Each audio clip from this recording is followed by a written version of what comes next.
Boom, it happened. All right. Hey now. Dan, the home buyer man. Dan, where are you? You caught me during lunchtime, but I'm currently at work. Nice. You're the safety inspector, is that right? My title's a little bit bigger than that, but Talk to me. I'm a safety director now. Okay. Yeah. Okay. Started from the bottom, now you're here. Bananas. Yeah. I started when I was I started when I was 19 and now I'm 34. That's And awesome. to get to this position, it's typically like you start getting in these positions in your late 30s, 40s, and then like to get to my position, like the actual position that I'm in, Mhm. you automatic requirement you have to be 60 years old, but I bypassed all that. Right. Yeah, maybe they just heard you listen to Sinatra and they're like, he's got to be 60. I think more to the point though, what we're doing here and what the goal of this page is about accelerating growth like you did in your business. That is the norm, is to be 60 and to be where you are. That's exactly what we're talking about for our working class brethren that are getting W-2s, and how to build their wealth and catapult their income and their wealth far beyond where they could be without us. So tell me, how many rental properties do you own? 6. That's sick. Yeah, it's sick that you had to think about it, right? Well, we have family ones, and then I have solo ones, and then I have one with a partner. So there Right. was multiple avenues where I got into this game. So Yeah. And how has it affected your life? how has it affected my life? It's like the safety net. Ironically, safety guys, safety net, but it's the safety net where I've always found that, oh no, because in construction, so typically in my previous position, and actually it happened in November, I was technically out of work for a little bit. But luckily for me, I had so many other credentials that I was able to instruct courses. And by teaching courses, I was able to fill in that void. If I didn't have that certification, the instructor certification, I probably wouldn't get back to work into the field until now. So the gap, and this happened in November, and it's April, almost hitting May. This gap period, and Pete, you're probably familiar as being an iron worker, is like it's the dead zone. No one wants to build, and having the rental property was like, okay, you might be out of work or maybe work a job here and there, but at least you got some positive cash flow coming in. That it's not the best, but it's Right. money. Right. It's Yeah. Again, setting you up for the future. So what do you have a goal of how many you want to own the next 5? the next 5 years. I would like to hit solo. So scratch the 6. So solos with 3. Mhm. Independently with me and my wife, I would like to have in the next 5 years at least 10. Boom. I love that. Yeah, definitely 10. All right.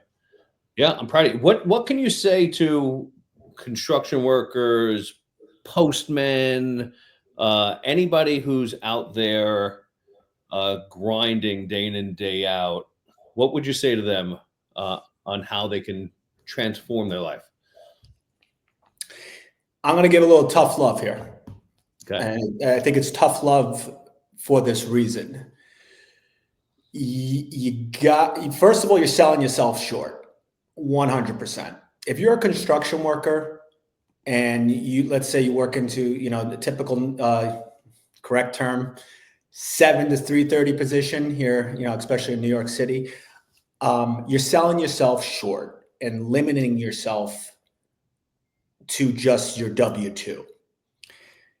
Construction workers, especially, and you can take anybody basically, but construction workers particularly have the ability to really dive into real estate. I firmly believe, and that's why I've been successful because of my construction background, really dive into real estate and kick ass.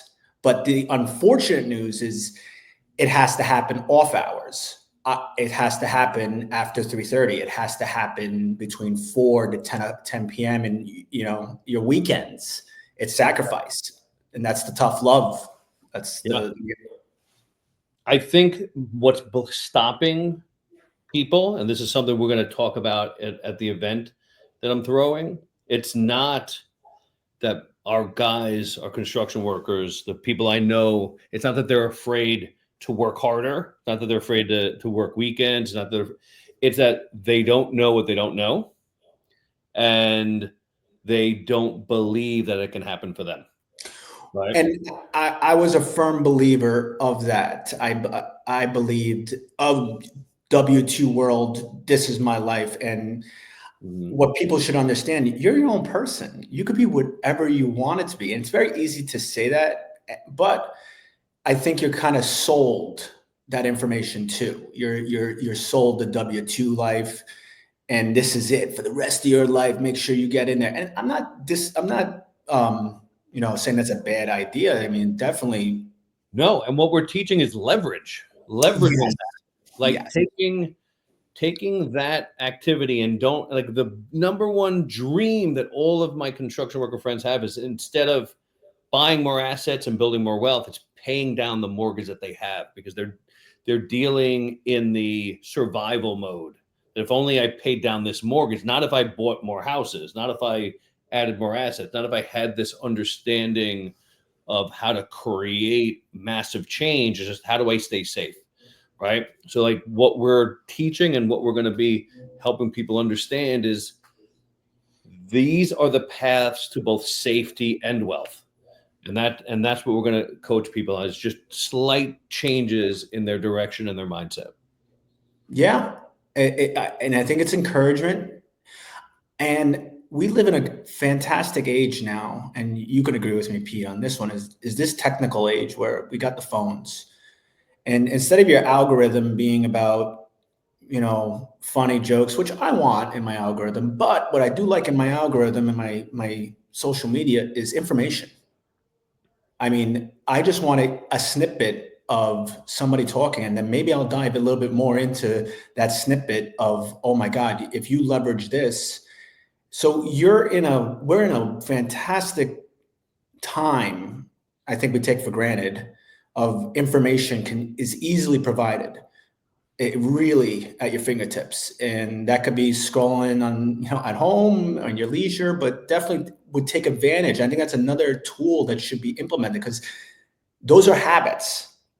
You start looking at these habits, and then your habits start saying, oh, wow, if you go to meetups and meet people, you might land something, and just something for encouraging. And listen, anybody can do it. So that's what if I learned anything, it's anybody can do it.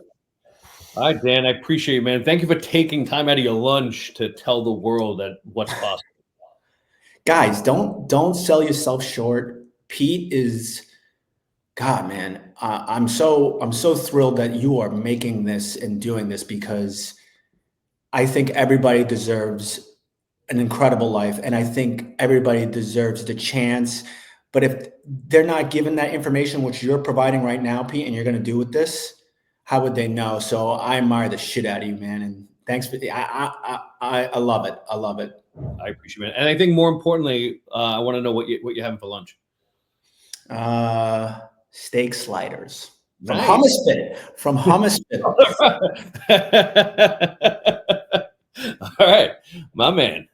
All right, Dan, I'll see you on Sunday. Are we meeting on Sunday or Saturday? Saturday. All right, I'll see you. I'll be there. Don't be nervous. I'll see you on Saturday, my man. I appreciate it. All right. Peace. Later.